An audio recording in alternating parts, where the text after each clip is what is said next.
siempre nos preguntamos qué es el hombre y cómo se comporta el hombre. Entonces podríamos decir que el hombre es una máquina. Y como tal, si lo miramos desde el principio si lo miramos desde el punto de vista físico, realmente el hombre cumple con esas características de ser una máquina. Por ejemplo, si nosotros miramos un automóvil tiene unos sistemas muy particulares. Por ejemplo, los sistemas de palancas. Tiene una bomba de agua, tiene un sistema eléctrico. Si nosotros miramos al hombre como tal, particularmente encontramos estas partes. Su corazón, de hecho, que es una bomba. Sus músculos son unas palancas, su pie, su cabeza, sus brazos son unas palancas. Sus sistemas de transmisión del dolor, de las sensaciones, son un verdadero sistema eléctrico. Entonces, el hombre cumple con las características de ser una máquina. Pero si nosotros tenemos una máquina, esa máquina nosotros la cuidamos como lo que debe ser, con un buen funcionamiento. Si nosotros tenemos un carro que es una máquina y que tiene las características, entonces ese carro nosotros lo estaremos llevando siempre a un mantenimiento, lo estaremos llevando al mecánico, que esté bien limpio, que esté bien cuidado. Y si nosotros nos consideramos como una máquina, pues no usualmente hacemos eso. Desde el punto de vista intelectual, si lo miráramos como un computador, el hombre también es una máquina. ¿Por qué es una máquina? Nosotros cuando compramos un computador, tratamos de entenderlo, de comprometernos con él, de buscar la información de cómo es que funciona. Y nosotros deberíamos hacer esto con nuestra máquina intelectual. Es difícil entendernos y comprendernos cómo funcionamos como una verdadera máquina. Para mirarnos como una máquina, miraríamos nuestras funciones particulares que nosotros hemos desarrollado. Entonces, en primera instancia, nosotros teníamos la función intelectual. ¿Qué pensamos? ¿Cómo lo pensamos? Nuestras operaciones mentales. En segundo plano, tendríamos nosotros unas operaciones de tipo motoras. Entonces, cómo nos movemos, cómo caminamos, cómo articulamos nuestros músculos. Sería una función bastante particular que tenemos. En una tercera funcionamiento, sería algo que no tienen las máquinas comunes y corrientes, que son las emociones, nuestros sentimientos, nuestro dolor, nuestra rabia, nuestro ser feliz, son las emociones, que es algo que nos caracteriza y que nos hace diferente a una máquina. Además de eso, nosotros tenemos una cuarta función, que son funciones vegetativas que no son posibles de controlar. Por ejemplo, el hecho de, después que nuestros alimentos llegan a nuestro organismo, el organismo ya lo hace de una forma muy particular. En este sentido, entonces, son funciones que son por sí solas naturales, y entre esas está, por ejemplo, el ritmo de la respiración, la velocidad de nuestra sangre, que son las particulares en este caso. Ahora, una última función, que es la función energética, que es la función que nos hace atraer lo sentimental, que ya es algo intrínseco a los seres humanos. Bajo esta perspectiva podemos decir que si un ser humano es consciente de estas funciones que tiene, entonces ya va a tener una diferenciación de una máquina, pero sí va a tener pero adicionalmente va a tener una posibilidad de encontrar qué es y qué es lo que debo hacer y cómo debo actuar y pensar. Estas funciones que tiene el hombre, cada una va por separado, pero si llegamos en algún momento a las que podemos manejar o a las que están susceptibles de ser moldeadas de alguna forma y las llevamos en la misma vía, entonces la vida podría encontrar muchas respuestas y podría identificarse en muchas cosas interesantes en nosotros y en los grupos que nosotros manejamos. Entonces hagamos un ejemplo muy particular. Si nosotros tenemos una fábrica, somos los gerentes de una empresa y en esta empresa hay un empleado que realmente no está cumpliendo con lo que le toca hacer de ninguna forma.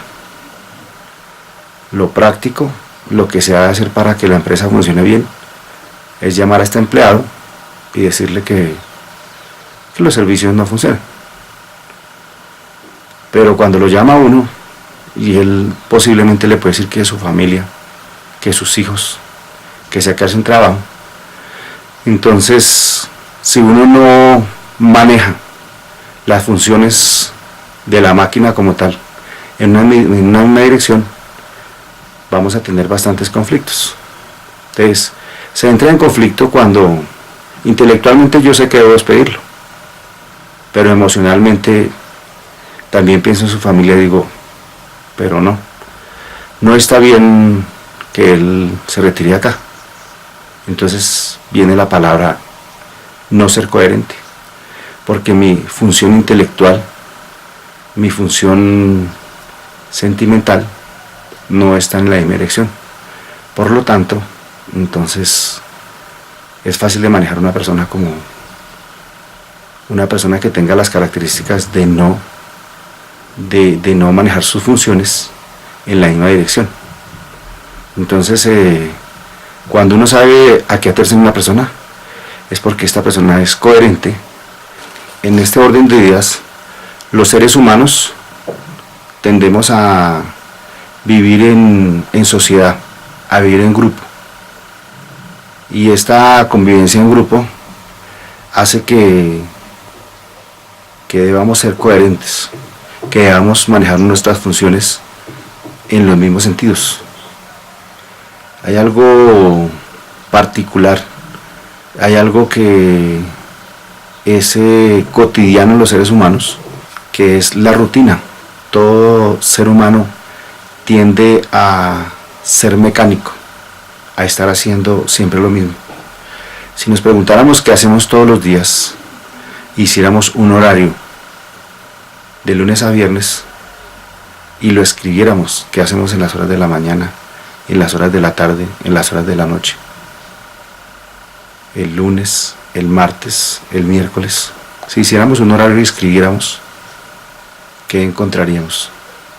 Encontraríamos que nosotros siempre estamos haciendo casi exactamente lo mismo, porque nosotros dejamos que una de nuestras funciones motoras casi que trabaje por sí misma, y entonces uno trabaja mecánicamente.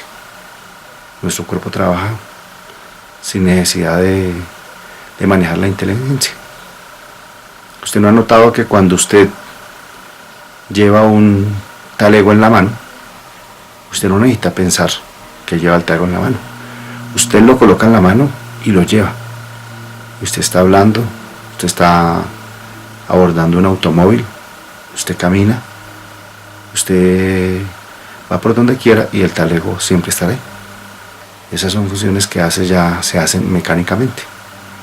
Entonces, una de las formas de poder uno encontrar la palabra ¿qué es el hombre? O ¿cómo soy yo como hombre? Sería bueno empezar a mirar el horario que tenemos establecido y encontrar cómo nosotros actuamos a diario. Otra pregunta que nosotros deberíamos responder: ¿qué me gusta y qué no me gusta?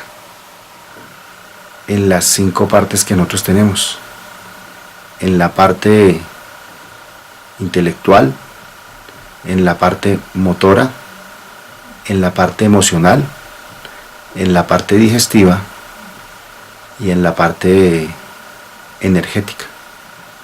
Si nosotros encontramos esas preguntas, podríamos empezar a visualizar quiénes somos nosotros, cómo somos nosotros y qué nos gusta a nosotros.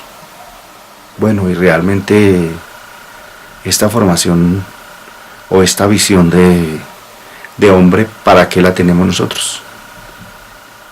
Pues sencillamente nosotros somos seres grupales. Nosotros vivimos en sociedad. Nosotros vivimos acompañados. Trabajamos acompañados. Estamos en actividades casi siempre acompañados. Entonces, si nosotros sabemos qué hacemos, qué nos gusta, nosotros emitiríamos una forma precisa de cómo somos y la gente realmente nos entendería en lo que nosotros queremos. Y si este entendimiento y esa visualización de lo que somos nosotros lo percibían los grupos y lo entendían los grupos serían mucho mejores, serían más asequibles, más tranquilas, y habría capacidad de trabajo en equipo. En ese orden de ideas podríamos decir qué tanto me atiendo a mí mismo y qué tanto me siento a mí mismo. Es bueno parar y decir qué estoy sintiendo en este momento, qué estoy pensando en este momento. Sería muy interesante que uno escribiera en una hoja quién soy yo, qué hago, cómo lo hago, qué me gusta y qué me disgusta, y preguntarle a alguien si eso que yo escribí corresponde a la visión que tienen las personas de mí.